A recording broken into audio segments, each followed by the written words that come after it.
Ngicela ukubabingelela bonke abazalwane egameni elihle lomfowethu uKristu inkosi yethu. Amen. Siyambonga uNkulunkulu kulosuku lweSabatha, usuku olungcwele. Namhlanje senza isifundo ngoDaniel 7. Isihloko sikaDaniel 7 sithi izilo ezine nendodana yomuntu. Namhlanje senza ingxenye yokuqala kaDaniel 7. Ngizocela sikhuleke. Mdali wamazulu nomhlaba, sibonga izwi lakho. Siyalifunda esikhathini samanje. Cela umoya wakho ongcwele usitulukele. Konke okuminyana sawo sathana angakwenza nangakuletha ukuthi ukukhuluma kwakho singakuzwa, usidodisele khona Baba olungileyo. Sicela nje ukuthi kukho konke iy'mpilo zethu zibe khona uguquko noshintsho, kungabi ukuthi lolu lwazi siyalwazi siyaluxoxa, kodwa sikhulekela ukuguquka nokuphenduka. Sihambise abantu abaqondayo. NgoJesu siyakhuleka. Amen. Ngiphinde ngiyababingelela abazalwane egameni elihle lomfowethu uKristu inkosi yethu. Amen. Namhlanje sithi senza isifundo ngoDaniel 7, ingxenye yokuqala. Isihloko sakhona sithi izilo ezine nendodana yomuntu. Ngokungapholisi maseko, ngisacela siqale ukufunda. Sizoqala kuDaniel 7 uverse 1 sime laphana kuverse 3. Uthi uverse 1, ngomnyaka wokuqala kaBelishasari inkosi yaseBhabheli, uDaniel wabona iphupho nemibono yekhanda lakhe embhedeni wakhe. Waliloba iphupho, walanda inhloko yezindaba. Uverse 2, uDaniel wathatha wathi, ngabonwa embonweni wami ebusuku, bheka, imimoya yomine yezulu yavumbuluka elwandle olukhulu. Bese uverse 3 yena ethi, izilo ezine ezinkulu zakhuphuka elwandle zahlukile esinye kwesinye. Amen. Uma uqala nje indaba kuthiwa ngonyaka wokuqala kaBelishasari inkosi yaseBhabheli. Yabo, so okuwunyaka wokuqala wokubusa kaBelishazari la uDaniel khona wabona khona lo mbono, wawubhala phansi. Wabhala phansi konke akakubonile nencazo yakhona. Siyazi ukuthi besifunda uchapter 6 kuvela ukuthi sekubusa inkosi uDarius. Okay. Kodwa lo mbono uDaniel wawubona kungakabusi ngisho noDariyo. iBhabhiloni lisekhona lisazimele ngokwalo. uDaniel ebona lo mbono. So kukhulunywa ngemimoya yomine lapha nevesini uthi ngabona embonweni ebusuku, bheka, imimoya yomine yezulu. Yabo, imimoya yomine yezulu. Yabo, lana it is quite obvious ukuthi uma siqhubeka sibuka la kwisiprofesho sizobona ukuthi iBhayibheli lisebenzisa ama-symbols amaningi ukuchaza okwenzakalayo. Ikakhulukazi uma kukhulunywa lana ngesiprofetho, lisebenzisa ama-symbols ukuchaza okuyiyona nto eyenzakalayo kahle kahle. iBhayibheli kuphela-ke lingasisiza ukuthi sichaze lama-symbols ukuthi asetshenziswe kanjani. Uma ufunda uJeremiya 25 verse 31 kuya ku-33, ngiyacela siyifunde le ncwadi le uJeremiya 25 verse 31 kuya ku-33. Uthi, u-31 nje uqala uthi, umsindo uyakufinyelela emkhawulweni womhlaba ngokuba uJehova uyamelana nezizwe. Uyahlulela inyama yonke, kepha ababi uyakubanikela enkembeni, usho uJehova. Cela sibambelana njengamanje sengifuna uverse 32. Uverse 32 uthi, usho kanje uJehova Sabaothi uthi, bheka, okubi kuyakuphuma kwesinye isizwe kuye kwesinye, nesivunguvungu siyavuswa emkhawulweni yomhlaba. Bese 33, ngalolu suku ababuleweyo bakaJehova bayakusukela komunye umkhawulo womhlaba baze bafike komunye. Abayikukhalelwa, abayikubuthwa, abayikumbelwa, bayakuba ngumquba ebusweni bomhlaba. Yabo, so siyabona ukuthi encwadini kaJeremiya lapho uma kukhulunywa khona ngesivunguvungu, silithatha ngawoma igama lesivunguvungu ngoba sitheni masifunda uDaniel 7 uthi khona lapho uNkulunkulu uthi uDaniel wasesha embone uverse 2 khona ngabona embono nami ebusuku bheka imimoya yomine yezulu yavumbuluka olwandle angithi olukhulu yabo. Uma kukhulunywa ngesivunguvungu ngoba kade sifunda nje incwadi yaJeremiya 25 verse 31 kuya 3 siyabona ukuthi isivunguvungu sisuke sisiza ngokuzodestroya yabo. Kuzoba khona incithakalo, kuzoba khona ukufa kulaba lesi sivunguvungu esimelene nabo ngoba njengoba kade sifunda incwadini kaJeremiya uze uthi uLantuzana u-32 usho kanje uJehova Sabaoth uthi bheka okubi kuya kuphuma kwesinye isizwe kuye kwesinye nesivunguvungu siyakuvuswa emkhawulweni womhlaba. So eBhayibhelini esiprofetheni makusetshenziswa igama lesivunguvungu vele uyabona ukuthi sekuza incithakalo, sekuza ukufa, sekuza nje ukungabi mnandi laphaya kubantu lesi sivunguvungu esizobe sivela as if simelene nabo. Okay, kodwa ngicela ufunda mhlawumbe uqeda ngicela ufunda uJeremiya 4 verse 13 khona kuzotsho ukuba lula. uJeremiya 4 verse 13 wona uthi bhekani uyakhuphuka njengamafu, izinqola zakhe zinjengesivunguvungu, amahhashi akhe anejubane kunezinkozi. Maye kithina ngokuba sichithiwe. Amen. So siyabona ukuthi iy'nqola ey'chitha abantu njengoba lana njengoba sifunde nje la kuJeremiya kwakuyisiprofetho esasikhuluma ngokuchithwa kweJerusalema lizochithwa isandla saseBhabhiloni. Ungakuthola lokho mhlawumbe uma kuthiwa ufunda khona laphana kuJeremiya 4 verse 5 no 6. 5 no 6 ukuthi ngisase ngufunda nje ukuthi-ke khulumani kwaJuda nizwakalise eJerusalema nithi bethani amacilongo ezweni nimemeze nithi buthanani singene emzini ebiyiweyo. Uverse 6 athi misani ibhanela elibheke ngaseSiyoni nibaleke ningemi ngokuba ngiyakuletha okubi kuvele ngasenyakatho nokubhujiswa okukhulu. Angithi yabo. So la ngiqonda ukuveza ukuthi lana kodwa la kuJeremiya 4 verse 13 kwakukhulunywa ngesiprofetho la kuzochitha khona iJerusalema noma uJuda bechithwa isandla sikaNebukadnezar owayeyinkosi yaseBhabhiloni yabo. So nakhona lana kufaniswa nani nesivunguvungu noma nani nomoya yebo. Umoya, isivunguvungu siwumoya, a whirlwind. So it is easily seen, kuyabonakala nje kungathini kucacile ukuthi ngokweBhayibheli uma kukhulunywa ngemoya yabo, ngomoya bakuthiwa kuvumbuka imimoya noma isivunguvungu lana i-symbol yani esho impi yabo. Makhona kwavumbuka umoya kukhulu sekukhulunywa ngani ngento eyimpi lapho why strife yabo. Ukhulunywa nje nge-bloodshed, ukuchitheka kwegazi yabo, nokukhathazeka, inkathazo nje yodwa kuphumula kuchitheka igazi, umaye kuyafiwa. Isivunguvungu noma imimoya ngokwesiprofetho kusymbolize lokho. Uma kukhulunywa ngesivunguvungu kusymbolize ukulwa, ukuchitheka kwegazi, inhlupheko nje, i-conflict noma ukuhlupheka okusezingeni eliphezulu. So lana uDaniel 7 kukhulunywa ngemimoya yomine-ke. Kuthiwa ngabona embonweni wami ebusuku bheka imimoya yomine yezulu yavwembuluka olwandle olukhulu yabo. Yazi ukuthi angiwufunde uJeremiya 49 verse 36. Bazalwane, maningi amavesi asesifundweni, so kuyakwenzakala ukuthi mhlawumbe ngigcina sengithathe awu-2 esikhundleni samaningi, kodwa amanye ngizogcina ngakho ukuwakhuluma.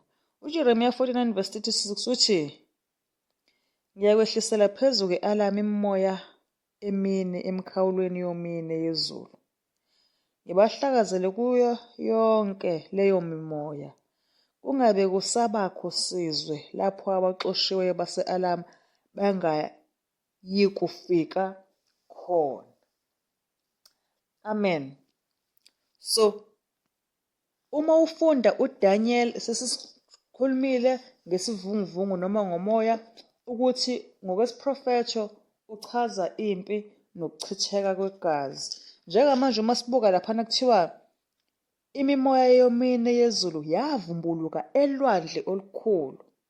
Okay, nansi izimpi, nakho ukuchitheka kwegazi, lokhu kubizwa ngemimoya, yabo, noma nge-whirlwind, yabo. Kwenzakala kuphi? Strove up the great sea.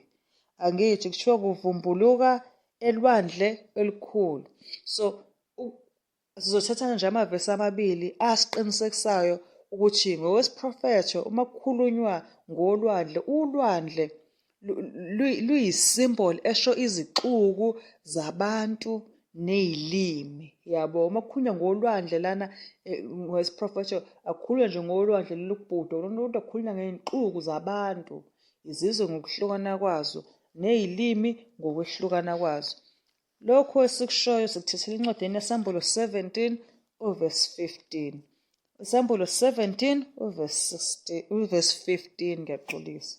Sithi isambulo 17 uvesi 15 wakhona, uthi yayisithi kimi, amanzi owawabonayo lapho sihlezi khona isifebe angabantu nezixuku nezizwe nezilimi. So uma ulwandle ngamanzi, angithi bazalwane.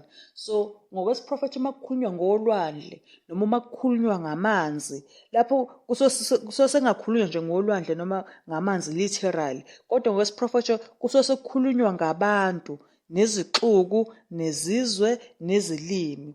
Lokhu le ncazelo siyayithola uma sifunda incwadi yesambulo 17 uvesi 15. Ngisacela ukuphinde ngithole enye ivesi ezohambisana nayo le, ukuthi sibe nesiqiniseko sokuthi impela uma kukhulunywa ngamanzi noma ngolwandle kukhulunywa lapho ngabantu. U-Isaya 17 uvesi 12 esizowufunda njengamanje. Incwadi ya-Isaya 17 uvesi 12. Uthini u-Isaya 17 vesi 12? Uthini?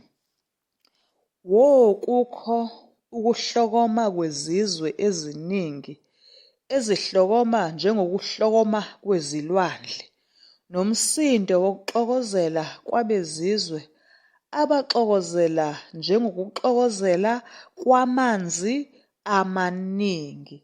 Amen. Incwadi ka-Isaya 17 uvesi 12 lena eshoyo ukuthi ukuhlokoma kwezizwe eziningi zihlokoma njengokuhlokoma kwani kwey'lwandle. Iphinde ithi nomsindo wokuxokozela kwabezizwe abaxokozela njengamanzi amaningi. So njengamanje sesinalo ukubheka kahle ukuthi uDaniel ubonani lana, ubona okay imimoya yomine noma i-whirlwind, yabo. Lapho kusho ini? Ukuchitheka kwegazi, izimpi, ubuhlungu nje bodwa, inxushunxushu. Kwenzakala kuphi? Upon the great sea, olwandle. Lapho siyabona nje okay kuzobe kukhona ini? Lolu lwandle lusho ini? Abantu nezizwe nezilimi nje, abantu bonke abazobe bekhona lapho.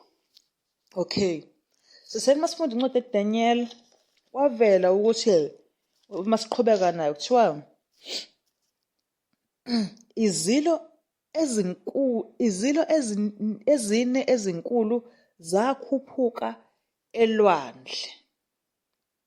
Okay, izilo ezinkulu ezine zakhuphuka elwandle. Umbuzo yini isilo? Uma ufunda iBhayibheli, isilo, igama lithi isilo liyisimboli esho umbuso, yabo.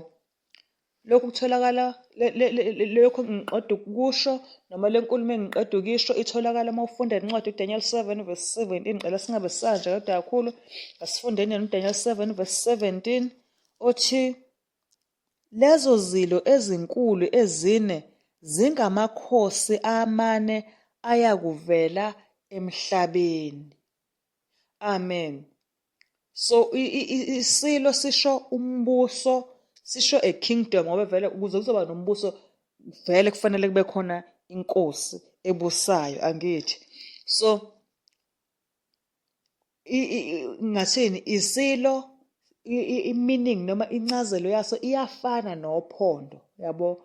Uma kukhulunywa ngesilo kuphinde kukhulunywe ngophondo, lapho kukhulunywa ngombuso, yabo, ozobe ukhona obusa ngowesiprofethi. Uma lisebenzisa igama elithi isilo noma kukhulunywa ngegama elithi uphondo, uzobe usuyazi ukuthi okay, lana kukhulunywa ngani? Ngombuso. Ngicela sifunde uDaniel 7 verse 23 no-verse 24. Mhlawumpe le ndaba khona izothi ukucaca. Uverse 23 Daniel 7 uthi isilo esine siyakuba ngumbuso wesine emhlabeni oyakwahluka kuyo yonke imibuso, udle wonke umhlaba unyathele uwaphule. Amen. Le voice sasiqinisekisa ukuthi isilo ngokwesiprofethi sisho ini? Umbuso. Sithena nophondo neyimpondo nazo zisho wona futhi umbuso.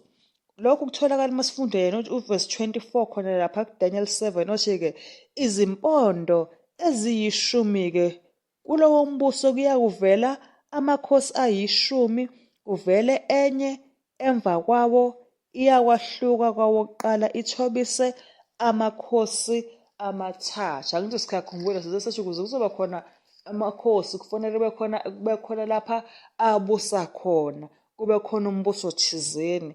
Laphana kwaNongoma kunenkosi ebusa isizwe sakaZulu, angithi? Yabo, uze kuzoba khona inkosi kufanele bekhona abantu ezobabusa, noma abanye abantu bengayidelela inkosi yamaZulu, kodwa kunjalo kumaZulu, yabo. Abanye bayikhulekela nje nanokuyikhulekela for i-guidance ukuthi ingalokhu itholakala inamaphutha ngoba bayithanda inkosi yabo, iyababusa, ibusa bahleli nje esizweni sayo. So already siyabona isithombe sento uDaniel ayayibona laphayana. Wayibona izimpi, ukuhlupheka, ukuchitheka kwamagazi okurepresentwa umoya, angithi, upon the nations okukhona izizwe eziningi lezi thina zirepresentwa noma abantu abaningi thina barepresentwa iloliya lwandle loliyana, yabo. Njengoba imibuso inqoba eminye imibuso, uthola lo mbuso ukhokhela lo mbuso ukhona usuyadlula sekulandela omunye, yabo, usumkhulu ukunawo. So bheka ukuthi lezi zilo okukhulunywa ngazo zivelaphi? Zivela olwandle, angithi? Usho ukuthi umbuso nombuso uqala endaweni enabantu abaningi. Amen. So sibuka kuma-world events noma ezintweni ezizawube zenzeka lapha emhlabeni, zivela kuwo wonke ama-directions lapha emhlabeni noma emagumbini wamane womhlaba. Uma ibuka laphana uDaniel uthi uverse 3 uthi-ke izilo ezine ezinkulu zakhuphuka elwandle. Sithi izilo imibuso, sathi ulwandle abantu ngokwehlukana kwabo. Basithiwa zahlukile esinye kwesinye. Le ndaba isho ukuthini? Isho ukuthi abantu embusweni ozobe ulawula ngaleso sikhathi babehlukile, yabo. Imithetho nosiko lwabo kwakuyinto eyayehlukile, yabo. Even ne-administration yombuso yayehlukile, yabo. So hhayi ukuthi kuzolokhu kwakhuphuka kuzolokhu kwahambwa ngendlela obekubusa ngayo lowa mbuso, wafika wathatha lona uzoqhubeka neyakhe indlela efanayo neyalona. Cha, kwakwahlukile ukubusa kwale mbuso. Ngisicela sifunde uDaniel 7 uverse 4 esikhathini samanje. uDaniel 7 uverse 4. Uverse 4 uthi esokuqala sasinjengengonyama sinamaphiko okhozi, ngabheka aze ahluthwa amaphiko aso, saphakanyiswa emhlabeni, samiswa ngezinyawo ezimbili njengomuntu, sanikwa inhliziyo yomuntu. Isilo sokuqala leso. Makuthiwa the first, makuthiwa esokuqala. So lokhu kuyaveza ukuthi yonke imibuso yayiza ibuye idlule, yabo, njengoba kushiwo noma ngathini imibuso yayilandelana, yabo, ngoba ukuba kukhulunywa ngombuso owodwa, ukuba uwodwa bekuzosheshe kucace kuthiwa lowo mbuso, kodwa ngoba kuthiwa owokuqala kusho ukuthi kuyalandelana, ukuthi kuzovela owesibili, yabo. Ngase kwenzeka kuvele nowesithathu, yabo, ngase kwenzeka kuze kuvele nanowesine nowesihlanu, kodwa uma kuthiwa owokuqala lokho kuveza ukuthi imibuso lena iyalandelana, yabo. Makuthiwa-ke lo mbuso wawunjengebhubesi noma wawunjengengonyama, yabo, unezimpiko zani zokhozi. Okunye mhlawumbe sizofuna sikwazi nje uma kusetshenziswa isilwane lana eBhayibheli, ufuna usibheke isimilo saleso silwane ukuthi leso silwane siyisilwane esinjani. Njenganje kukhulunywa ngengonyama la. Ingonyama yaziwa ngokuthi iyisilwane esi-strong, yabo, strong nje, inamandla ingonyama, futhi linesibindi ibhubesi, linamandla futhi linesibindi. Ukubona nje ibhubesi lesifazane lincane kodwa kuyinto engeyilutho ukuthi lihambe lihubhe inyathi inkulu kangoba ingaka lingayibuki nanokuthi ngumfazi, yabo. Lihambe ubona ukuthi liyofuna ukubamba inyathi enkulu engaka, uthole futhi ingeyesilisa, angithi, yabo. So ibhubesi liyisilwane esaziwa ngokuthi siqinile futhi sinamandla, yabo. Saziwa nanokuthi siyinkosi yezilo laphana endle. Kodwa-ke umbuzo ukuthi imuphi-ke umbuso, lo mbuso ochazwe njengaleli bhubesi elinamaphiko okhozi? Ngabe imuphi lowo mbuso? IBhayibheli lizosiphendula lona. Cela sifunde incwadi yaJeremiya 4 verse 5 kuya kuverse 7. Jeremiya 4 verse 5 kuya kuverse 7. uNkulunkulu uyayichaza le ndaba ukuthi ngabe imuphi lo mbuso. uJeremiya 4 verse 5 kuya kuverse 7 uthi, excuse me, khulumani kwaJuda nizwakalise eJerusalema nithi, bethani amacilongo ezweni, nimemeze nithi, buthanani singene emzini ebiyiweyo. 6.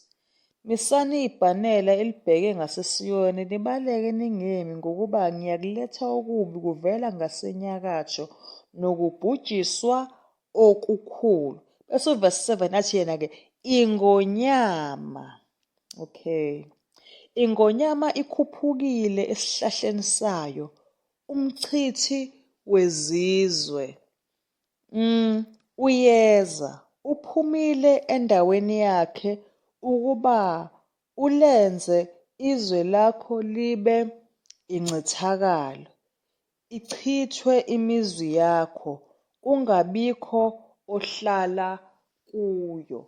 Amen. So kuthiwane la?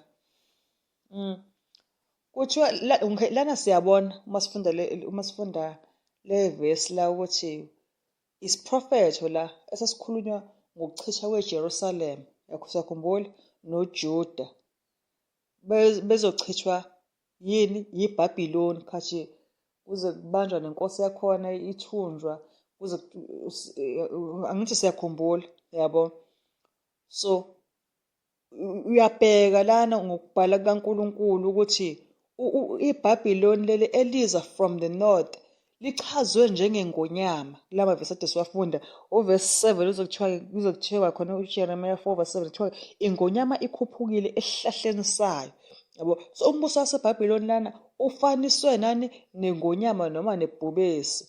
Futhi-ke siyazi ngoba senza lezi zifundo ukuthi sathola laphana encwadini kaDaniel chapter 1 ukuthi-ke kwakunguNebukadnezari inkosi yaseBhabhiloni oweza wanqoba uJuda neJerusalema. So iBhabhiloni li-represented njengani? Njengebhubesi lana kuDaniel 7. So lesi silo esiwumbuso ofaniswa nebhubesi, iBhayibheli ibhubesi liwufanisa nombuso waphi? WaseBhabhiloni. Mase sekuthiwa-ke leli bhubesi kuthiwa linani, kuthiwa linamaphiko noma linezimpiko ezinjengezokhozi. Angithi kushiwo njalo lapha kuDaniel 7. Kuthiwa ingonyama le injani? Excuse me. Sasinjengengonyama sinamaphiko okhozi.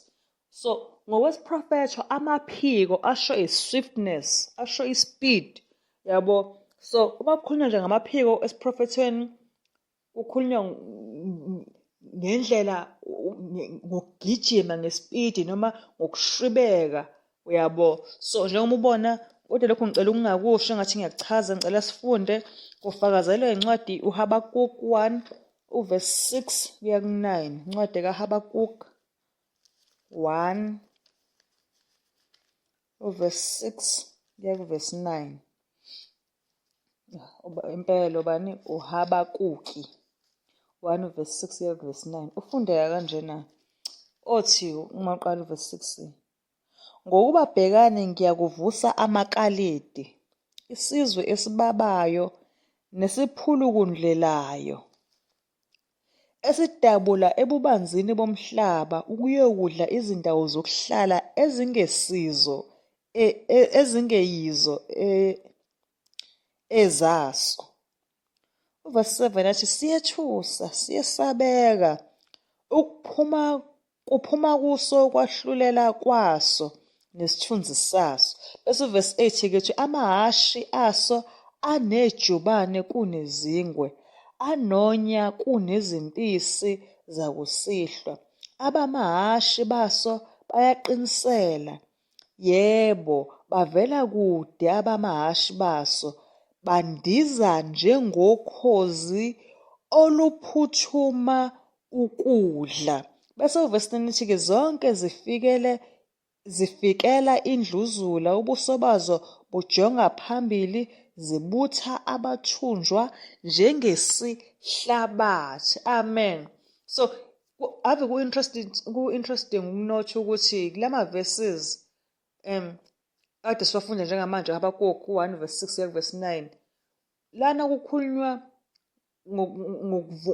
ngokukhula noma kukhulunywa lana ngokukhuphuka kwamakaledi noma ngama-Babylonians. Yabona uma kukhulunywa ngeBhabheli, amakaledi, ama-Babylonians, into eyodwa leyo noma isizwe esisodwa leyo, ngicishe ukusho njalo. Lana uHabakkuk wayekhuluma ngawo eselaphana eselaphana kwi-Assyrian province, esekwi-province noma sesisifunda sase-Assyria, amakaledi, yabona, noma agcina asaziwa kakhulu ngani ngokuthi amaBhabhiloni.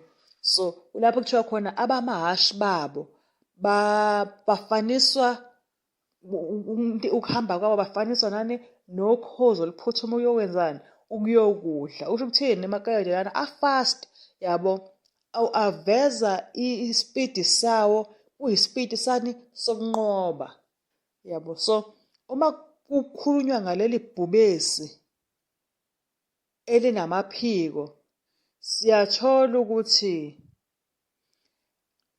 okunye mhlawumbe kuzofuneka sikwazi ukuthi kuma-objects amaningi aseBhabhiloni e-art noma ubuciko uyatholakala futhi lo mfanekiso wani we-winged lion, ibhubesi elinamaphiko. Ungathini, le symbol iyatholakala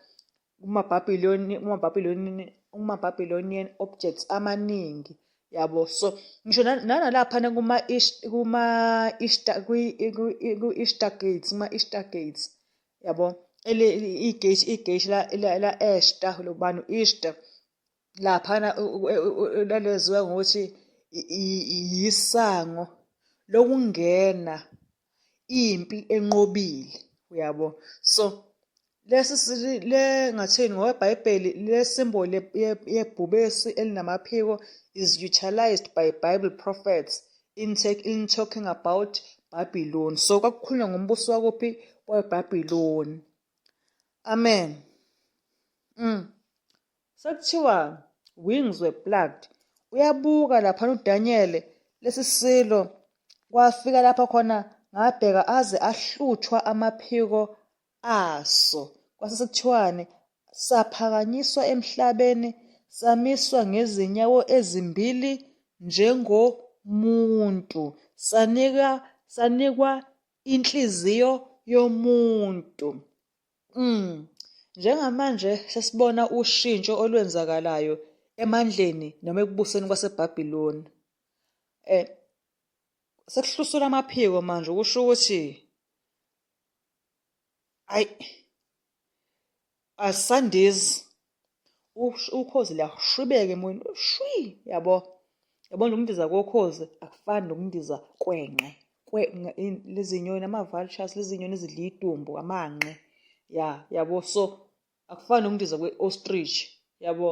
So uma sekuthiwa kwahlosulwa amaphiko aso amaphiko aso lesi silo noma leli bhubesi noma lo mbuso, so sesibona ushintsho olwenzakalayo laphana emandleni aseBhabhiloni. Sekuthiwa excuse me, awusasheshi lo mbuso isipidi sawo ungindizela ngophi ezitheni zawo, futhi awusasheshi ukutheni udifende i-territory yawo njengenkosi yebhubesi. Angithi siyazi ibhubesi liyayibiyela indawo yalo. Iyona nje zenza nje indlela ehlukile ukubiyela iy'ndawo zazo. Lithi lenze njani lidifende i-territory yalo.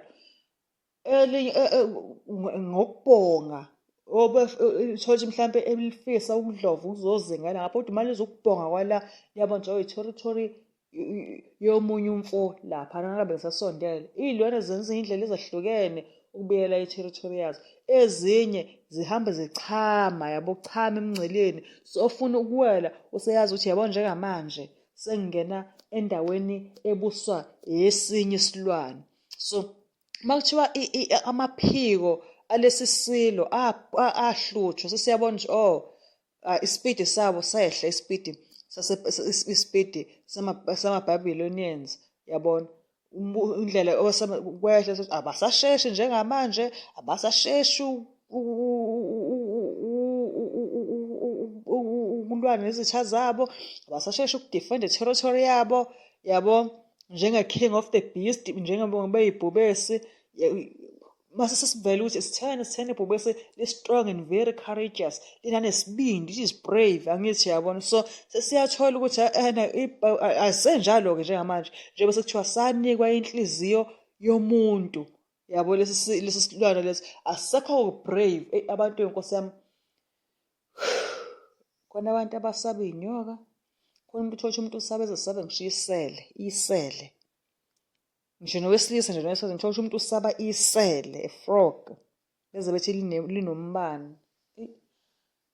Omunye usaba ezesabe ngisho nanephela, ikokoroshe ngempela. Hhayi ukuthi uyalinyanya isele noma igundane, uyalesaba. Hhayi ukuthi uyalinyanya iphela, uyalesaba. Alikho ibhubesi nokusaba lezo zinto yabo. So uma usubheka lo mbuso-ke, wabe usithathwa le nhliziyo yebhubesi enesibindi uyabona, ephikelelayo, lanikezwa lo mbuso wanikezwa inhliziyo yomuntu yabo, inhliziyo ebuthakathaka, replaced by weak and wicked heart of a man yabo, replacewa inhliziyo ebuthakathaka embi yomuntu. Laseselenziwa-ke ukuthi ume njengomuntu. Yindaba kuthiwa inhliziyo, singabafundi beBhayibheli khona ivesi sake sayifunda eshoyo ukuthi inhliziyo enjani, uyisho futhi uJeremiya ithi inhliziyo imbi futhi iwumkhohlisi, ngubani ongayazi na? Kwezinye zey'fundo ngiyakhumbula sisunza leyo vesi. So uma kuthiwa inhliziyo yomuntu nje imbi, so lo mbuso-ke wabe usureplacewa ngenhliziyo yani yomuntu. Yakho sathi-ke uma-advices esiwanikeza nayo asiyigweme ukuthi follow your heart, ngoba i-heart ingake kufunise izinto ezi-forbidden, izinto ezinqatshiwe ngoba vele inhliziyo imbi, angithi yabo. So sekuthathwa inhliziyo yesilwane-ke lena, inhliziyo yebhubesi sesinikwa eyomuntu embi futhi enjani, ebuthakathaka. Sekuthathwa le nhliziyo ye-strong ephikelelayo yabona yebhubesi, sesizwa lesi silo ukuthi sime njengani, njengomuntu. So esikhathini sokuwa kweBhabhiloni ngaphansi kombuso kaBhelishazari, siyakhumbula umbuso wawusuncishisiwe, usume sayikhuluma le ndaba kulama chapters ngicabanga chapter 5 uma ngaphosisi esifundweni ukuthi umbuso waseBhabhiloni vele wasunciphisile usuzungezwe zindonga zalo yabo ngoba nxa yani umoya walo wonqoba wawusuphelile yabona ngoba iBhabhiloni iBhabhiloni enhlizweni yayo laliyitshela ukuthi ukubusa kwalo uqhamuka konkulunkulu balo. Ngicela ukufunda incwadi Habakuk 1:11. Khona ngifuna ukuthi lokhu incwadi Habakuk 1:11 lokho ngikusho ngifisa ukuthi ikhona indemana engisekayo. Ukhulunywa ngesizwe samaKaledi la noma ngama-Babylonians. Kuthiwa uverse 11 Habakuk 1:11 bese sikhukhula njengengonyama. Ngiyaxolisa. Isizwe samaKaledi leso Habakuk 1:11 uthi-ke bese sikhukhula njengomoya sidlule sizitholele icala sona esimandla aso anguNkulunkulu waso. Amen. Siyakhumbula ngey'khathi zikaNebukadnezar ukuthi uNebukadnezar wayefika ephenduke kodwa mase akukhonzele uNkulunkulu kaDaniel. Angithi siyakhumbula kwaze wafika lapho uNebukadnezar engayenza uNkulunkulu yafuna umsindisa ukuthi uNebukadnezar inhliziyo yakhe iqinile wadingiswa hamba wohlala ehlathini kwathi sekubuyise lezo y'nkathi uNkulunkulu wayenqobile. uNebukadnezar wabuya wahlala esihlalweni sakhe sobukhosi. Angithi siyakhumbula masehleli lapha esihlalweni sakhe sobukhosi usethola naye usephendukile mase kuthiwa bahamba bayomfuna naye ingqondo yakhe yabuyela yena laphana wabuyisela ukucwebezela kwakhe ngokuthi wasephendukile uNebukadnezar wabuyisa esihlalweni sakhe sobukhosi waphinde waphatha eBhabhiloni.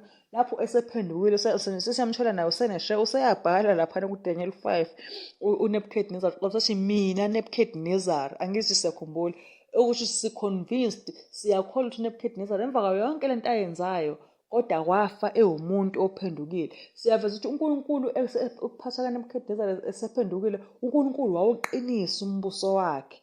Angithi siyakhumbula. So lana washo masefile sekuphatha njengoba salandelanisa ngamakhosi ukuthi kwakukhona nanababephatha shona no2 years kwaze wafika laphana kuBelshazar. Yakhumbula lapho umbuso wathathwa khona kuthiwa uBelshazar-ke wayenakho nje ukungakholwa okusezingeni eliphezulu ngoba yini yena uBelshazar ngesikhathi sakhe wayethi amandla akhe noma sona lesizwe amandla sona esimandla aso anguNkulunkulu waso. Lesifunda uJeremiah 50:38. Khona engifisa ukuthi uvele lapha masifunda incwadi kaJeremiah 50:38. Uthi verse 38 lapha noJeremiah 15. Makufike ukusha phezu kwamanzi alo. Yabo aze ome ngokuba yizwe elinezithombe ezibaziweyo bahlanya ngemifanekiso yabo. Amen. Siyakhumbula ukuthi noBelshazar uthi wayenza njani waphuza ngezitsha kaNkulunkulu kodwa wabetusa obani onkulunkulu bakhe bani besiliva negolide. So uNkulunkulu odala amazwe nomhlaba wayebalahlile yabo abantu baseBhabhiloni wayewalahlile amaBhabhilonians. Kwase umbuso wabo ungatheni umbuso wabo ukuphela kwabo waphela ngokuthi inkosi yakhona uBelshazar yabulawa. Ibukulawa ilaphana kwibanquet ilaphana kuleliya dili leyana udili ukuthi bazoyibusisa nje ukuthi bona bazodakwa utshwala. Yafa lapho-ke kwaba sekuwukuwa kombuso waseBhabhiloni lapho-ke. Uyakuthola lokhu uma ufuna nje ukuvuselela uzofunda uchapter 5 wayo incwadi uDaniel ngoba thina chapter 7 ubuyele nje kancane uDaniel 5 uzothola ukuthi ukuphucwa kombuso waseBhabhiloni waphucwa ngaphansi kwesandla sikaBelshazar efa emva kokuthi benze leli dili labo idili lakho uBelshazar lapha bebedakwe khona ehall lapha noma ebanquet lapha bebulawa amaMede namaPheresiya yabo. So iBhabhiloni labusa lona nje emhlabeni kusukela ngo606 kuya ku538 BC from 606 to 538 BC. Sicela ukufunda uverse 7 kulaphana kuncede kuDaniel 7. Ngiyaxolisa ngisacela ukufunda uverse 5 khona laphana kuDaniel 7. Uverse 5 uthi, bheka esinye isilo esisibili sinjengebhere samiswa ngolunye uhlangothi, izimbambo ezintathu zisemlonyeni waso phakathi kwamazinyo aso. Kwathiwa kuso, vuka udle inyama eningi. Amen. Kuthiwani lana? Isilo sesibili, yabo. Njengamanje seku-introduce-wa umbuso olandelayo namandla awo. Uma kuthiwa sasinjengebhele, sasimi ngathini?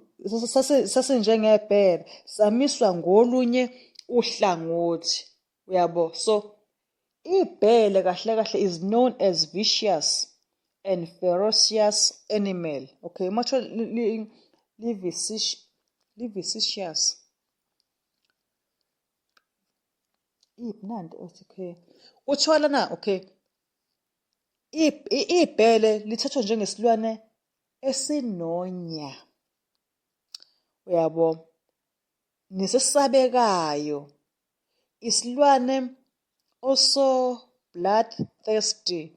Isilwane esinonya esisabekayo, esihlezi nje sona silangazelele igazi. Yabo, so kodwa la ngokwesifundo limiswe ngolunye uhlangothi, okusho ukuthini? Okusho ukuthi olunye uhlangothi was being favored, thus being weaker. Sasithi sinonya sinjalo, sesisabeka sinjalo, kodwa kwakuwolunye uhlangothi. Ngolunye uhlangothi lalubonakala engathi lunjani? Lu-preferred. At the same time ngathi lunjani? Lutheni ukuba buthakathaka kancane. So lana ngathini? Ngesifundo sethu noma ngoweBhayibheli, indlela enhle impela yokuchaza umbuso wamaMede namaPheresiya. Ngoba lo mbuso uchazwa ngokuthi wawucruel, yabo. Wawucruel futhi wawunjani? Wawesabeka. Kodwa lokhu sizokuthola masifunde incwadi ya-Isaya 13 uverse 15 kuya kuverse 19. Isaya 13 uverse 15 kuya ku-19. Isaiah 13 verse 15 kuya ku-19. Sacela ukufunda. Uthi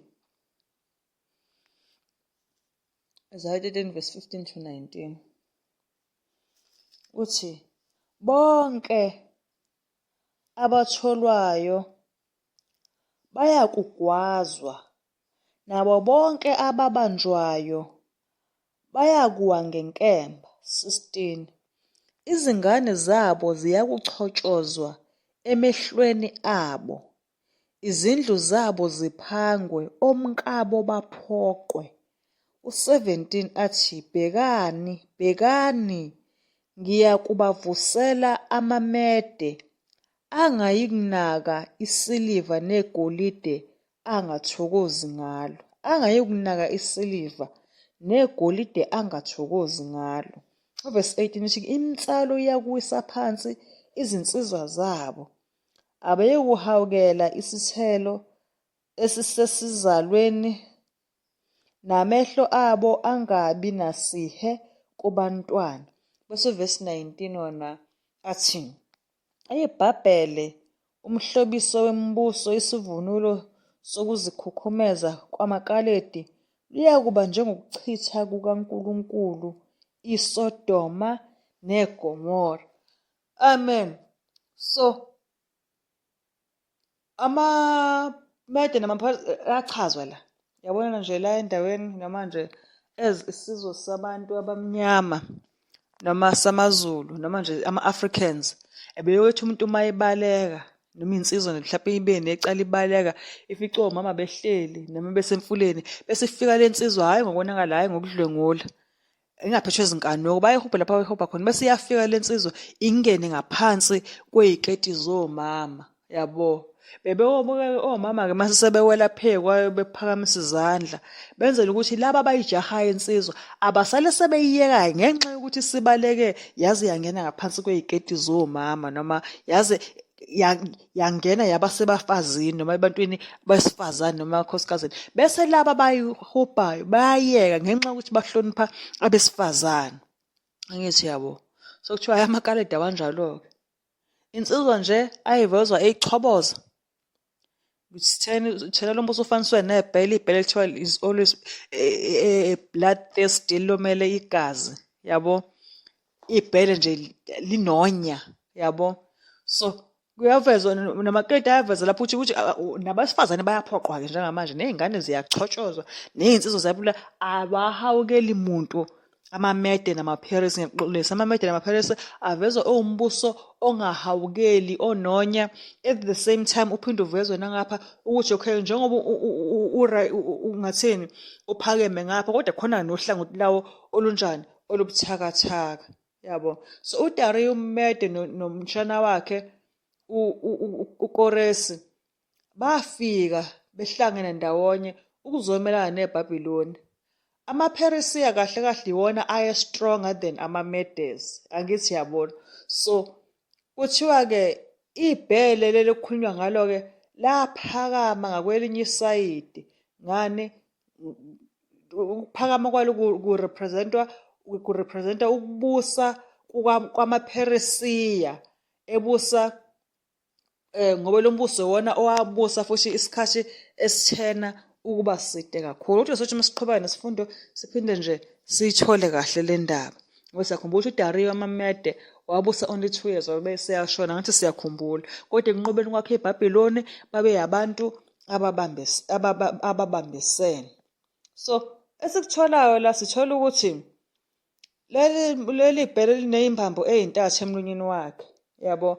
So leli bhele masithola lalikade liqeda ezinye izilo njengoba liney'mbambo ey'ntathu emlonyeni waso noma lo mbuso webhele okhuluma ngamaMede namaPheresi wawukade unqobe eminye imibuso emithathu. Shuthi yayinjani yayinje ukuthi nje bayidlile la emlonyeni wabo, yabo. Lama-ribs can be represented, yabo. Ungathini? Kwakuyama-kingdoms noma kuyimibuso emithathu, yabo, lana eyayinqotshwe amaMede namaPheresiya as they were rising to power. Okay, imiphi le mibuso or noma lezi imbambo zirepresenta yiphi imibuso emlonyeni laleli bhele? Okokuqala amaLydia, siyakhumbula ayinqotshiwe yiwo amaMede namaPheresiya. Owesibili shusho ubambo lokuqala lwalimele amaLydia, lezi imbambo ey'ntathu ezisemlonyeni wesilo. Owesibili ubambo lumele in Egypt. Ama-Egypt nawo ayenqotshiwe amaMede namaPheresiya. Bese wesithathu-ke kwakuyilo leli Bhabhiloni sekukhulunywa ngalo njengamanje. Nawo linqotshwa yini? AmaMede namaPheresiya. So kuthiwani kuleli bhele? Kuthiwa vuka udle inyama eningi, angithi kushiwo njalo. So amaMede namaPheresiya wawumbuso owawuthena ukuba banzi than umbuso waseBhabhiloni, ngokuba lo mbuso wamaMede namaPheresiya wawubusa izifunda ezingaphezu ka-127. Zingaki iy'funda zase-South Africa? Ziwu-9. So uma uthi ulibheka amaMede namaPheresiya bamebusa more than 127. 127. Ngicela ufunda incwadi ya-Esther. Esther 1 verse 1. Le verse izokwenza ukuthi esikukhulumayo kucace nje kungabi nakuhlawumbisela. Esther 1 verse 1 uthini? Kwathi emhleni ka-Ahashveroshi, yena ungu-Ahashveroshi, lowo owabusa kusukela e-India kuze kube seKhushe, phezu kwezifunda eziyi-127 727. Angithi yabo, sisho landa siqinisekisa ukuthi umbuso waseMede namaPheresiya much larger than umbuso waseBhabhiloni ngoba bona babebusa over 127 ama-provinces usuka e-India uze uyoma kuphi eKhusha ise-Ethiopia. Sithola lokho uma sifunda incwadi ya-Esther 1 verse 1. So kahle kahle ukuqonda lokhu amaMede namaPheresiya abusa wona from 538 BC to 331 BC. Yabo abusa kusuka ku-538 BC kuze kuye kunyaka ka-331 BC. Whilst thena ama-Babylonians umbuso waseBhabhiloni wabusa from 606 BC to 538 BC. Wahamba ngo-538 BC. Afika amaMede athatha wona ngo-538 BC abusa kwaze kuba ubani u-331 BC. Ngisacela sifunde uDaniel 7 verse 6 esikhathini samanje. Isikhathi siyaphangeka. Verse 6 uthi emva kwalokho ngabona bheka esinye sinjengengwe sinamaphiko 4 enyoni emhlane. Isilo sasinamakhanda 4 sanikwa ukubusa. Amen. Nakho emva kombuso wamaMede namaPheresiya nanku omunye umbuso useya-introduce kuthina. Yabo so uyazi uzonothisa njengamanje ngoba sizenzile ifundo kaDaniel ama-chapters ayedlulileyo ukuthi lo mbuso uyafana nje no-chapter 2 kaDaniel. Khumbula u-chapter 2 Daniel. U-chapter 2 Daniel uchaza le ndaba siyithola la ku-chapter 7 yabo. So ngoba uyabona ukuthi kuphindaphinda esasikufundile laphana kuDaniel 2 sasivele uDaniel 2 wasitshela ukuthi kuzokubusa eBhabhiloni. Emva kweBhabhiloni kuza amaMede namaPheresiya. Njengamanje seku-introduce lo mbuso wesithathu ozobona futhi ukuthi indlela ochazwa ngayo yiwo lona okukhulunywa ngawo ku-chapter 2 ukuthi njengamanje kuDaniel 7 sekuthena ukuba ne-information eningana noma sekuthena ukuba nolwazi oluningana. So kubalulekile ukuthi sikhumbule ngale ndlela sikhumbule ama-principles ukuthi isiprofetho ngathini siyaphindaphinda. Emva kokuphindaphinda ukuthi futhi siye ngokuthi yabo ne-information yethu kubaningi khona ukukhuluma ukuthi uma sakhuluma siyaqala bengathi kuyifindwana kodwa kuyethi kuya ngokuba lokhu sikhuluma isiprofetho kuya ngokuthi yabo kuye ngokuthukulula kuye ngokubalula ukuthi umthamo nomthamo wengqondo yomuntu uqonde. Njengamanje kukhulunywa ngengwe enamaphiko 4 enyoni. Angithi sisho njalo. Sinamaphiko 4 enyoni emhlane. Ingwe. Kuthiwa ingwe isilwane esigudi kahle ekubambeni impango yaso ingalindele. Yabo. Especially ngokuyicathamela. Yabo. Sina-ke sakhula sazi kuthiwa kahle kahle umuntu asimzumi simqonda ngqo lokho kusho ukuthi uyiqhawe. Hhayi-ke lo mbuso-ke wesithathu bungenjalo bunjengengwe. Ingwe nje uma kuthiwa idla ngamabala iyayidisguise ne-surface. Kahle kahle nje kuwumsebenzi wekati. Ingwe is a big cat. Kuwumsebenzi wekati nje ukucathama, ukushaya ngomnono kodwa lizokubamba kodwa lizokubulala. Angithi yabo. So kuthiwa ingwe igudi kahle kabi ekutheni ibambe impango yayo ngokuyikhohlisa noma ngokungazivezi. NgesiZulu singathi nje kahle kahle lento ukujuma noma-ke ukulala umuntu yabo uma kuthiwa umuntu uzokulalela endleleni yabo uyitshela ukuthi uyahamba kanti ukulindele. Khona igama elisetshenziswayo lisetshenziswa ukulibaleka engqondweni yami ukuthi umuntu ekulalele yabo endleleni noma ukulalela unyendle. Ngizolithola le gama ukuthi selibalekile kodwa uthi uyadlula bese yakujuma ethi ngqi. So ingwe isilwane esisebenza kanjalo. Kuthiwa futhi-ke sinejubane elikhulu kodwa-ke ngalamaphiko 4 enyoni kuthiwa-ke iwona-ke okusho ukuthi leli jubane elinayo ingwe noma lo mbuso kuzothi kuthi xaxa ngenxa yalamaphiko enyoni futhi nawo athena amaphiko nawo arepresenta ispeed. So kuzothi xaxa then ingwe normal ispeed sizobe sisibonakala sesikhulu kakhulu yabo. Kodwa sizobona kahle in fitting description of this next power. Kodwa isiqale la. Lo mbuso wengwe umbuso kabani owawubuswa umbuso wamaGreek iGreece. Uyakhumbula ofundile uDaniel 2. Ngiyazi nje usekhuluma kanye nami. Lo mbuso sithathu umbuso wengwe, umbuso weGreece wawungaphansi kwenkosi uAlexander the Great.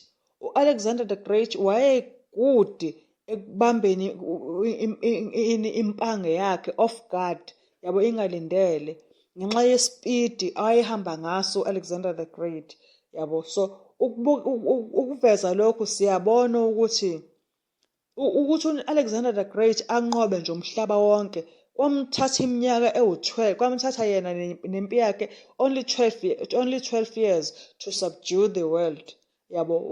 Wawudla nje umhlaba wonke within 12 years, yabo. Akhumbula khona kuthiwa khona impi yakhe yamasha over 800 ngathini kuthiwa impi yakhe yahamba imasha over 8,364 kilometers, siyakhumbula. Iya ngathini in that space of time which took them from Macedonia, yabo, all the way to India and down through the Libya and Egypt in the south, yabo. So kodwa uma uzofunda kahle kuthiwa ke i-final death blow to the Medo-Persian kingdom yimpi eyayilaphana at the battle of yini Abela ngo-331 BC lana uDarius the third wahlulwa khona. Kodwa lokhu sizokuthola uma sesifunda la uDaniel chapter 8. Cela nje ukuthi ngingagijimi, sizokuthola kahle uma sifunda uDaniel chapter 8 ukuthi ngo-331 BC hayi kwase kwaphelela kabuhlungu kanjalo amaMede ngathini amaMede ngathini ngiyaphambanisa manje, yabo. So i-final death blow yamaMede nama-Persian kingdom yayilaphana Abela ngo-331 BC, why uDarius the third was defeated. Angithi siyakhumbula kodwa lokho ngisho ukuthi ngifuna ukuthi kahle ngichaze kahle uma sesilaphana ku-chapter 8 kaDaniel. Uma kukhulunywa ngalesi silo lesi kuthiwa ingwe lana kuthiwa ke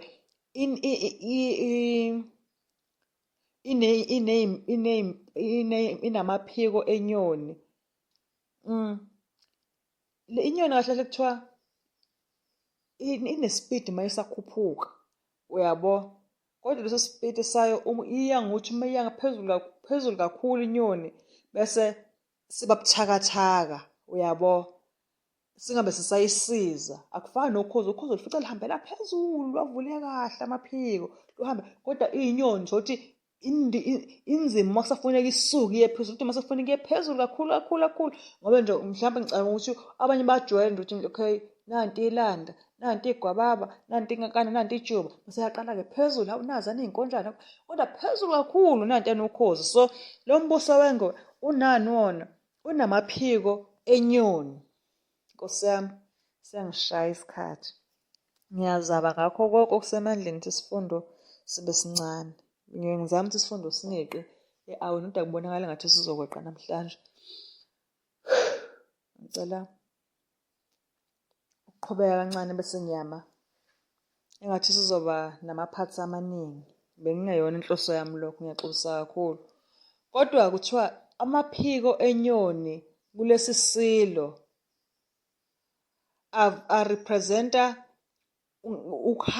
ispeed salesi silo uma sisakhuphuka, ngoba amaphiko enyoni uya ngokuthi uma siya ngokukhuphuka inyoni iya ngokukhuphuka kakhulu, ispeed sayo siya ngokuba buthakathaka, uyabo. So i-case yane lana yama-Greek, uAlexander the Great waphakama ngokukhulu ukushesha, yabo.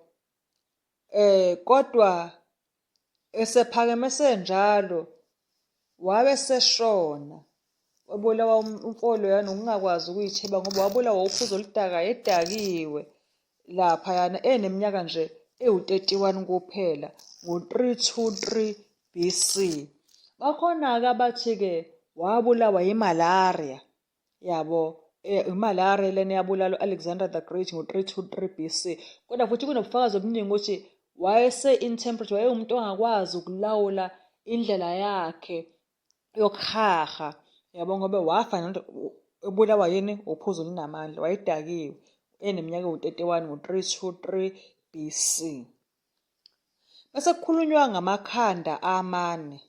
Kuthiwa u-Alexander the Great khathefa, omunye wojenerali bakhe wambuza ukuthi eyinkosi ubani-ke njengamanje usizobusa, yabo, ngoba kuyacaca ukuthi u-Alexander the Great uyashona manje, yabo. Kuthiwa u-Alexander waphendula wathi umbuso uzoya to the strongest, lona obonakale namandla eqinile uyena kuzobusa la embusweni wethu siyini samaGreek, ngoba yena nje semukelile ukuthi yena unjani uyafa. So kwakukhona okukhulu kubangwa umbuso, yabo, kulabo general abasesebesele, yabo. Kwase ngathini, kwase kuvela-ke lapho-ke amakhanda amane. Ngithi lesi silo lengu sivele ukuthi sinamaphiko emhlane enyoni, sinamaphiko amane enyoni emhlane. Isilo sasinamakhanda amane sanikwa ukubusa. Labo generals kwaze wahamba kwafika lapha ababanjani bebaba u-4 khona, yabo. So the decisive battle was the Battle of Ipsus ngo-301 BC, where u-Antigonus wabulawa, yabo. Kwase kuba khona uwahlukana okune njengoba kwenzeka-ke. So siyabheka ukuthi lamakhanda engweni ayemeleni, lama-4 heads. Oqala okhona uCassandra laphana umbuso wakhona uwuphi, eMacedonia, kuze kube kuphi, eGreece, Macedonia and Greece. Mase bakhona unumber 2, ikhanda lesibili, Lysimachus. Ngicela ningilekelela nje ekhaya ngokuspela kahle lamagama, ngasebenza ngibe namaphutha amaningi ekspeleni amagama. Sithena uqala uCassandra, ikhanda lokuqala laphana yena eMacedonia naseGreece. Bese bakhona uLysimachus laphana kwakuthini, iThrace nama-parts of Asia, ne-Hellespont, ne-Bosphorus in the north. Owesithathu mase kuba yini, ikhanda lesithathu uPtolemy, yena ephethe noma kukuphi laphana e-Egypt, i-Libya, i-Arabia, i-Palestine and Cowell, Syria in the south. Bese number 4 kube Seleucus, ngingaphosisi, okuyi-Syria eastward. So umbuso waseGreek wona wabusa kusuka ngo-331 BC kuya ku-168 BC. 331 to 168 BC. Ngizacela ukufunda uDaniel 7 verse 7. uDaniel 7 verse 7 uthi, emva kwalokho ngabona embonweni ebusuku, bheka, isilo sesine esasesabeka, sinamandla, siqinile kakhulu, sasinamazinyo amakhulu ensimbi, sadla, saphula, sanyathela okuseleyo ngezinyawo zaso, sahlukile kuzo zonke izilo ezazingaphambi kwaso, sasinezimpondo eziyishumi. Amen. Nanku umbuso wesine-ke manje sithena uma kukhulunywa ngesilo kusuke sekukhulunywa ngombuso. iBhayibheli isichazele njalo. uDaniel uyabuka umbuso wamaGreki, usuyavaleka njengamanje. Ubuka nanku omunye umbuso uyalandela. Njengoba ubona lo mbuso wesine ozayo umkhulu bo, yabo, akho silwana futhi ongafaniswa naso, yabo, ekukhuphukeni kwawo. Kuthiwa nje esesabekayo, singachazeki, yabo, sesine sesabekayo, asichazeki nje nokuthi ungasifanisa nani, yabo. Kuthiwa sesi-strong and exceeding, sesesabeka, sinamandla, siqinile kakhulu, angithi, yabo. So lo mbuso wawuzoba umbuso oqinile, wawunamandla kakhulu. Kuthiwa-ke wawunamazinyo ensimbi, sasinamazinyo ensimbi amakhulu, sadla, saphula, sanyathela okuseleyo, angithi, yabo.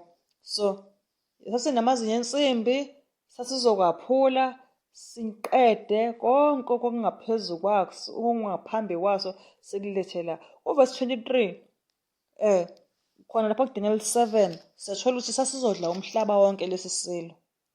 Uthi mbo verse 23 lapho uDaniel 7 uthi wayesethi isilo sesine siyakuba ngumbuso wesine emhlabeni oyakwahluka kuyo yonke imibuso udle wonke umhlaba unyathele waphule.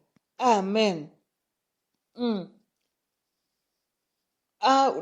Ngathini lo mbuso nje nanoma yini yayisele yabo kwakufuneka yenziwe ukuthi ithobele wona. Uyabona nje umuntu uma ekuhlule kahle khona icelo lethi Nkosi yebo ubuhlungu bosizi yebo ubuhlungu nosizi ngihlele ngingakholwa konke kwami qhawe wakho. Yabona umuntu uma ekuhlule uma usuhlulwe kahle omunye ekuhlula kube ukuthi ukugcinani uyakubulala yabo. Omunye ekuhlule uyibone ukuthi yasithini ngi-helpless ayikho into engizoyenza kufanele ngibe ngaphansi komthetho walo muntu njengomakoti mayiyogana yabo. Namhlanje ungowakwaNgobese kodwa ngenxa yokuhlulwa uthando eshiye konke okwaNgobese eyoba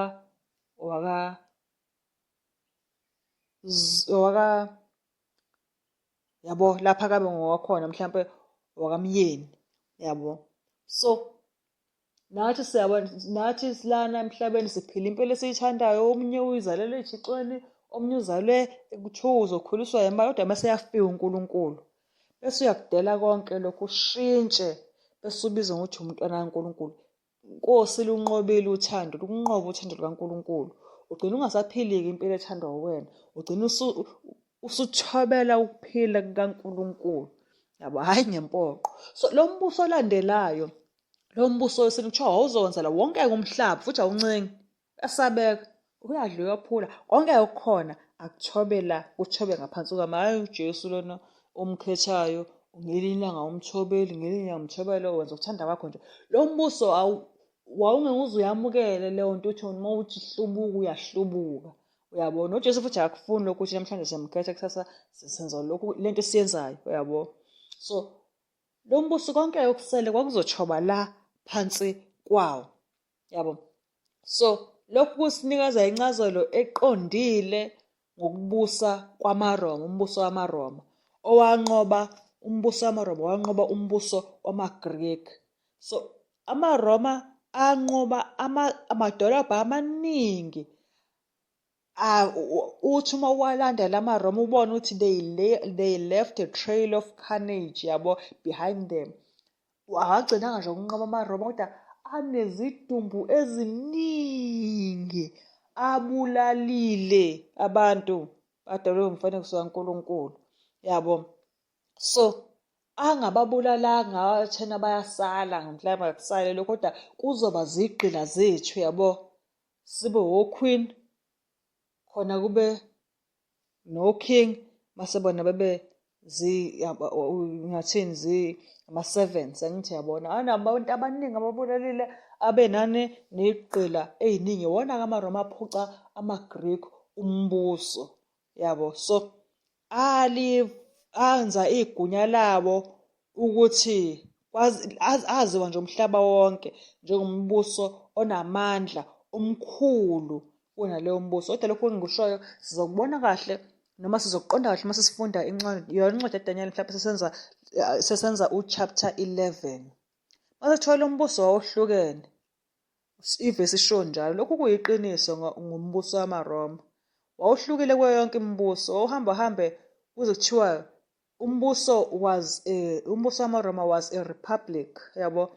Khona lapho khona indawo lapho yokuthola ukuthi khona kubusa amakhosi yabo. Ezenza indawo enjalo ngicabanga naseSwaziland. Okay, ngicela ungangena kakhulu embusweni kakhulukazi ethinta isizwe sethu nje selana mhlawumbe kuMasadeg.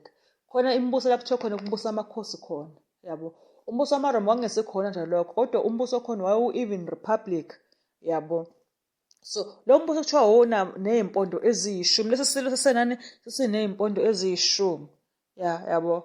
So siyakhumbula ukuthi kuthena uphondo sithe masifunda wesiprofethi sithola ukuthi uphondo lisho inkosi noma omunye umbuso laphana kuvesi 24 kakho uDaniel 7. So iy'mpondo eziyishumi kahle kahle uma uzothola ubheka ziyalingana nani zilingana nani lezi y'mpondo eziyishumi zilingana. Yakhumbula khathi sifunda uDaniel 2 ukuthi laphana izinzwane laphana ey'nyaweni zesithombe izinzwane zensimbi zazingaki ezaziwu-10 ezazimikisene nani nebumba. Angithi siyakhumbula. So i-Western Rome eventually split into 10 divisions. Yabona umuphi lowo nyaka i-Western Rome ihlukana? 476 AD. 476 AD with the last emperor ubani uRomulus Augustus moving his seat to the east kwi-Constantinople okay angeke ngiyelana kuthiwa ama-divisions awu-10 eRome ama kanje. Lapho engicela ukweqa khona ngizocela ukweqa ngoba sizokuthola kahle uma sisenza uDaniel 11. Ama-10 divisions eRome ayemi kanjena. Okukhona ama-Ostrogoths. Ama-Ostrogoths, they were exterminated. Noma ngizothi akhishwa. Ngicela ukuthi umuntu ungilungise lapha ekhaya. Mhlawumbe ngegama mhlawumbe ngisebenzisa kahle igama exterminated. Kodwa-ke ama-Ostrogoths exterminatwa. They were exterminated. Okay, i-division yokuqala yaMrome. Angithi sithena iy'mpondo zaziyishumi. Sesiyayibala lezi y'mpondo eziyishumi. Kuthiwa kwakhona umpondo wokuqala ama-Ostrogoths which they were exterminated. Kwakhona ama-Vandals. Nawo ama-Vandals exterminated. Kwakhona ama-Franks. Ama-Franks i-France leyo. Kwakhona ama-Suevi. Ama-Suevi yini? I-Portugal. Kwakukhona okay Ostrogoths 1 exterminator, ama-Vandals 2 exterminator. Kwakhona ama-Franks ukuyini ukuyi-France. Kwakhona ama-Suevi 4 i-Suevi ukuyini i-Portugal. 5 kwakhona yini Alemani yini i-German. 6 kwakhona ama-Anglo-Saxons ayini ayi-England. 7 kukhona i-Heruli yayinjani exterminated. 8 kukhona ama-Lombards yini Italy. 9 kukhona ama-Burgundians okuyini i-Switzerland. Bese uverse 10 kuba khona ama-Visigoths yini i-Spain. So ngokomlando iRome yabusa kusuka ngo-168 BC before Christ. Angithi iRome yabusa kusuka ngo-168 BC kwaze kwaba ngo-476 AD. U-AD usho after death, shusho emva kokufa kukaKristu. uJesu nje uyazalwa nje uzibusela amaRoma waze wafa futhi washisa busa. So amaRoma abusa ngo-168 BC. 168 BC uKristu wayengazalwa nanokuzalwa akwaze kuba u-476 AD esazaliwe uKristu waze wafa ngisho nanokufa. Ngisacela ukufunda uverse 8 bese ngiyama isifundo sethu sesiside kakhulu. Ngiphinde ngixolisa ngaze ngafisa ukuthi isifundo sidlule e-awini. Kodwa ngisacela nje ukufunda uverse 8 bese siyama sizobona ukuthi siqhubeka kanjani no-part 2. Uverse 8 uthi-ke ngabuka izimpondo bheka kwavela phakathi kwazo olunye uphondo oluncane okungaphambi kwalo ezintathu zezimpondo zokuqala zasimbulwa. Futhi bheka kulolo phondo kwakukhona amehlo anjengamehlo omuntu nomlomo okhuluma izinto ezinkulu. Uverse 8 siyabona ukuthi uDaniel esabuka lezi y'mpondo eziwu-10 kwabe sekuvuka olunye uphondo phakathi kwalo. Yabo sizothi uma siqhubeka nesifundo sibuke-ke amandla alolu phondo later. Yabo, amen. Size sibone ukuthi lolu phondo-ke la mandla alo asho ukuthini njengamanje angakabani na. Amen. Inkosi ibusise ukufunda kwezila esikhathini samanje. ngoJesu siyakhuleka, amen. Sengasho uNkulunkulu uma siphila ukuphila singahlangana senzeke manje uDaniel 7 sizobe sesiqala uchapter 2 osakhuluma ngazo izilo ezine nendodana yomuntu. Amen.